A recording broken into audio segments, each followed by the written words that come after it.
Assalamualaikum warahmatullahi wabarakatuh. Sebelumnya izin memperkenalkan diri, saya Alvina Dewi, NIM 275.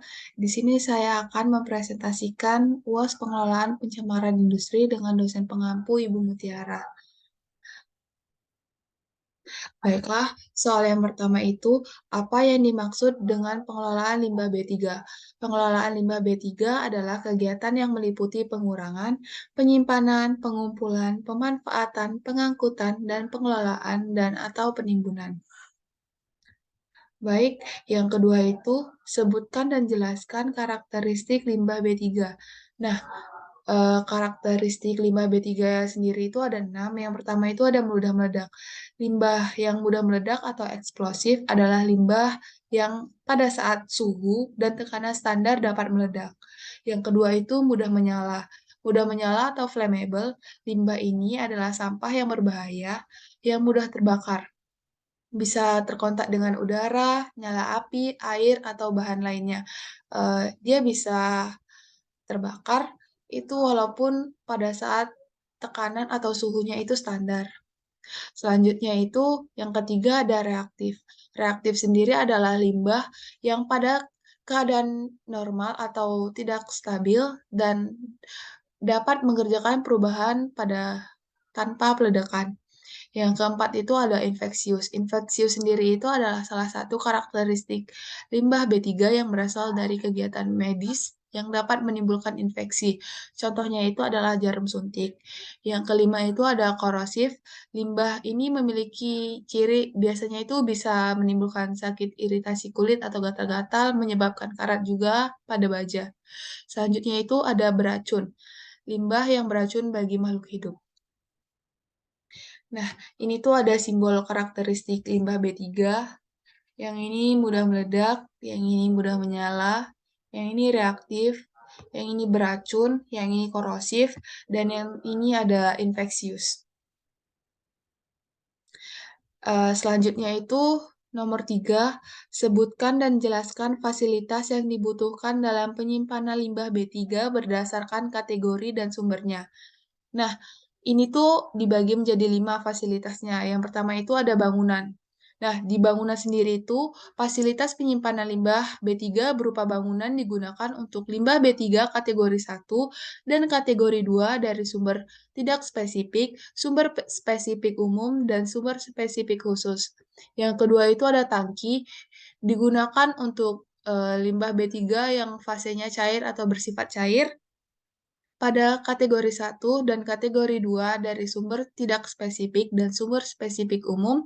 Selanjutnya itu ada silo, digunakan untuk menyimpan limbah B3 fase padatan dan dengan rentang ukuran yang sangat kecil. Sumbernya itu bisa dari sumber kategori 1 dan kategori 2 sumber tidak spesifik, sumber spesifik umum, dan sumber spesifik khusus. Selanjutnya itu ada tempat tumpukan limbah B3 atau waste file. Itu digunakan untuk menyimpan limbah B3 fase padat kategori 2 dari sumber spesifik umum.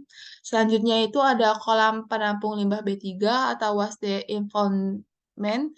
Itu digunakan untuk limbah B3 dalam fase slurry untuk limbah B3 kategori 2 dan sumber spesifik khusus. Nah, ini tuh ada contohnya. Biasanya di bangunan ini tuh terhindar dari matahari, terhindar dari hujan gitu. Ini tangki, ada silo, kolam penampungan limbah B3, tempat tumpukan limbah B3. Yang keempat itu sebutkan fasilitas penimbunan limbah B3. Nah, fasilitas penimbunannya itu dibagi menjadi 5. Yang pertama itu penimbunan akhir yang terdiri. Nah, penimbunan akhir ini dibagi menjadi 3. Ada fasilitas penimbunan akhir kelas 1, fasilitas penimbunan kelas 2, fasilitas penimbunan akhir kelas 3. Selanjutnya itu ada injeksi. Yang ketiga itu ada penempatan kembali area bekas tambang. Yang keempat itu ada bendungan penampung limbah B3 di limbah tambang. Yang terakhir itu ada fasilitas penimbunan limbah B3 dan lain sesuai dengan perkembangan ilmu teknologi dan pengetahuan.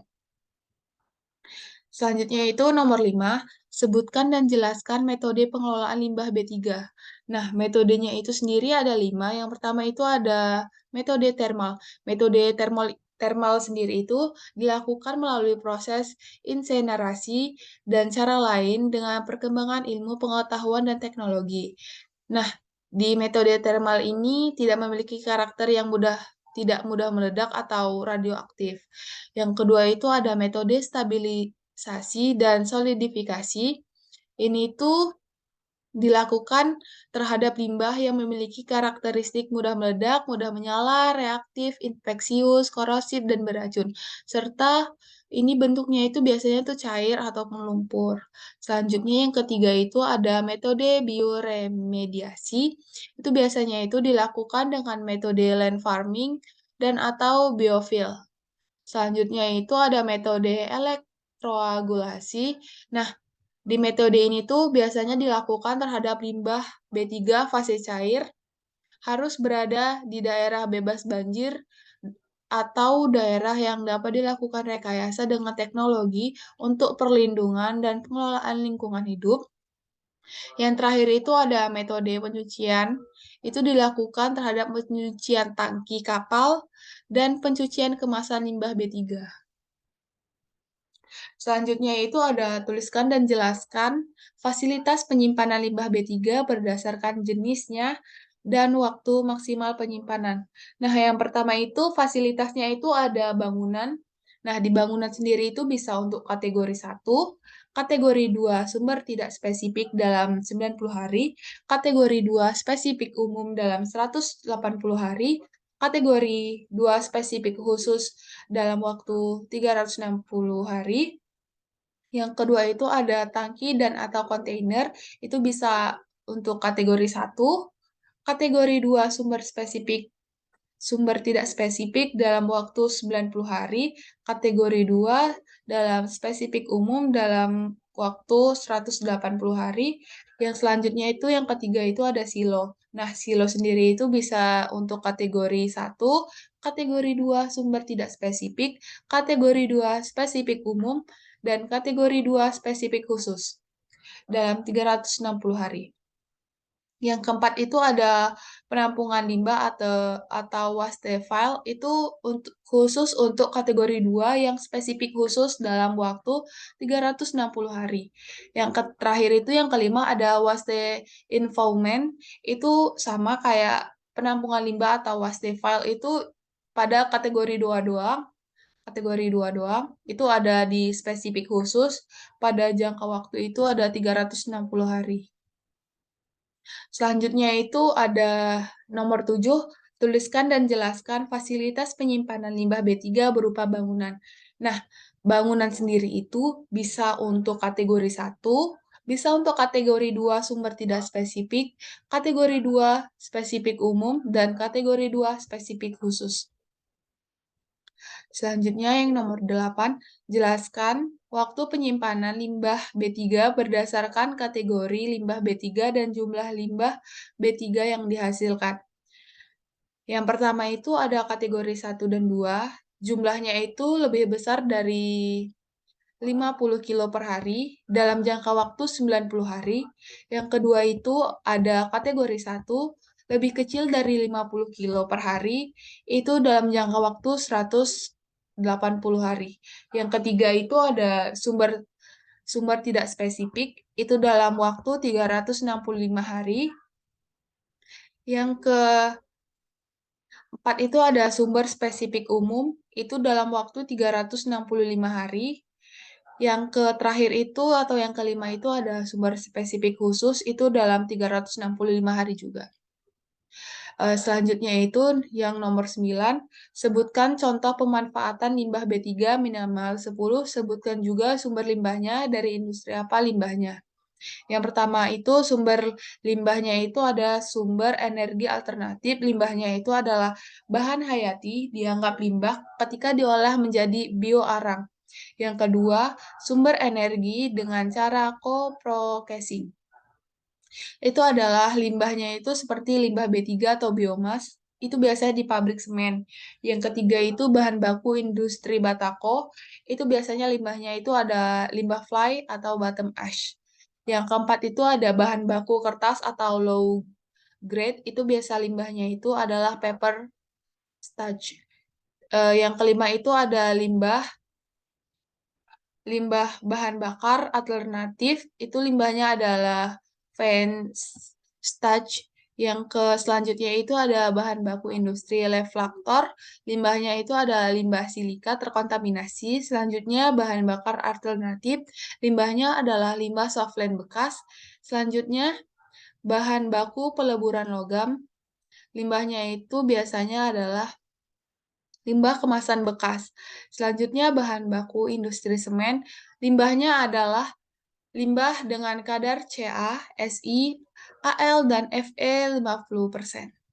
Selanjutnya itu, dan yang terakhir adalah untuk perbaikan lingkungan di daerah tambang, limbahnya itu biasanya limbah fly ash.